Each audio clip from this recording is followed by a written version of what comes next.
With less than 1 week to go until the midterm elections, President Joe Biden decided to appear in public and give a speech defending democracy and denouncing the normalization of political violence. Here's a bit of that. Assailant entered the home asking, "Where's Nancy? Where's Nancy?" Those are the very same words used by the mob when they stormed the United States Capitol on January the 6th, when they broke windows, kicked in the doors, brutally attacked law enforcement, roamed the corridors, hunting for officials, and erected gallows to hang the former Vice President Mike Pence. It was an enraged mob that had been whipped up into a frenzy by a president repeating over and over again the big lie that the election of 2020 had been stolen. It's a lie that fueled the dangerous rise in political violence and voter intimidation over the past 2 years. Okay, so this is the sort of thing that the president is supposed to do. When you have a crisis, whether it's a crisis of democracy or any other sort of crisis, the president should be there to reassure people, to indicate that he's going to do something about it. When political violence is happening, he should be there to denounce it. And so I'm glad that he's doing this. And I don't really disagree with or dislike a single word that he said, either in that clip or in other clips we're gonna show you. I do kind of wish though that he'd bring a little bit more fire to it. Like considering the stakes, that this is about the future of democracy. That's not just a campaign thing, it's real. And that we are in the immediate aftermath of an assassination plot against the Speaker of the House. I get that he's 93 years old, but I don't know, hit him with some like B12 or something. Anna, what do you think? It's always worked against Biden that he is not a great public speaker. So I think that's what you're kind of hitting at with your commentary. What I would say though is I think that this speech is totally fine. I have no problem with him giving it.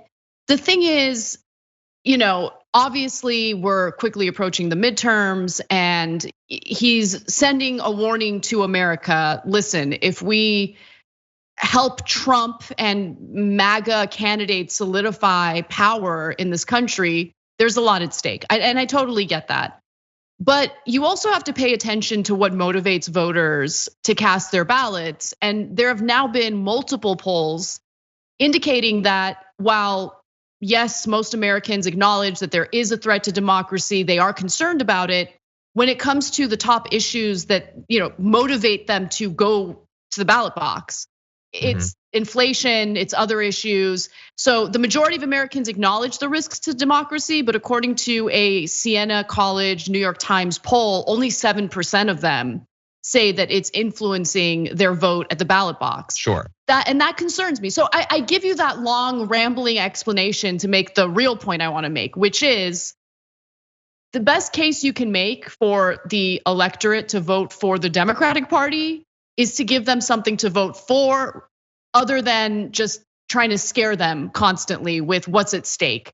And I think we've seen this same strategy by Democrats in so many election cycles that for some people it even seems cliche and they're not taking the risk seriously, sure. Right? So I'm a little worried about that. So I don't know. I don't know what's gonna happen next week with the midterms. I'm concerned. And I do think that what he is warning Americans about is absolutely legitimate. It's just that most Americans are looking at what's in front of them right now. And those are the issues that seem to matter most to them. Yeah, look, I think it's complex. I think what we're seeing right here though is not, you're rightly pointing out that the Democrats are, well, not all Democrats, but Biden is mostly presenting, to the extent that he's presenting a case for the Democrats, it's to be scared of the other side. But on the other side, what the Republicans are offering is, it's fear of the status quo. It's not like they're talking about crime and inflation, but it's not that they're talking about all the concrete steps they're gonna take to reverse it. They're just saying it's really bad. They're coming for you. Like it is still just fear from top to bottom. Definitely. I'm definitely not discounting that. But in terms of what tends to motivate their voters, fear works. Whereas with Democratic voters, I just think at this point, a lot of people who tend to vote for Democrats are a little fatigued from, oh my God, there's this investigation, there's that investigation. All of this stuff was legitimate. I'm not, downplaying it. But I think that fatigue is now really working against the Democratic Party, and they need to focus their messaging on economic solutions and what they've accomplished economically, those kinds of things. Yeah, and look, I think that a lot of candidates are doing that in their stump speeches, but you do also need the figurehead of the party to do what you're saying, and he isn't as much. And also, like it's not just that it's fear versus fear, as you're sort of saying. Some fears are more abstract than others, and the concrete fears are probably going to win out. I think you should be more afraid of the end of democracy, because the end of democracy is not going to lead to like more economic equality and justice.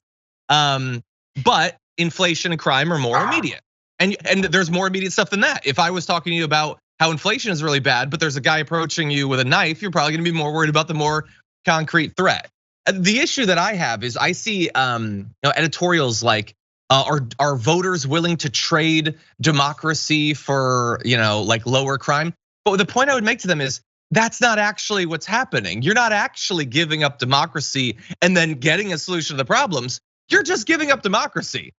The Republicans don't care about inflation or like making sure that people are employed, or like they don't care about any of that stuff. So you're right about that. It's a phantom trade. You're right that the Republican Party doesn't care about any of that stuff. But you also have to keep in mind, John, that the work you do requires you to really be in touch and fully informed on everything that's happening in politics every single day. Most Americans don't have that luxury because their job requires something entirely different.